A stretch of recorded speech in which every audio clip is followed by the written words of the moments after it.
ci sono, vai pure. Ok. Cristiano Corazzari, assessore alla cultura di Regione del Veneto.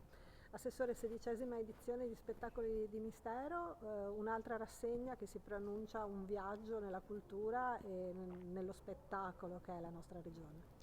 Beh, un tema accattivante, suggestivo, che genera sempre interesse e ci dà anche l'opportunità di scoprire luoghi, storie, leggende, miti.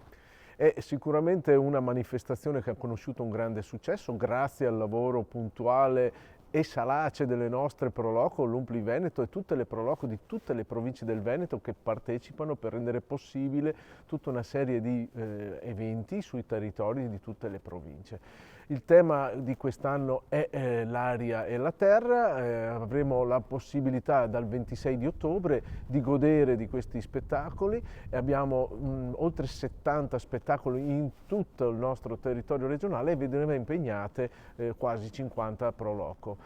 Quindi che il mistero ci accompagni, ci aspetta Halloween, ma noi abbiamo una tradizione ben più antica che ci lega ai misteri, alle leggende e ai miti, che poi non sempre leggende e miti e non sempre finzione sono, ma molte volte fanno parte del nostro modo di essere, dei nostri valori, della nostra identità culturale.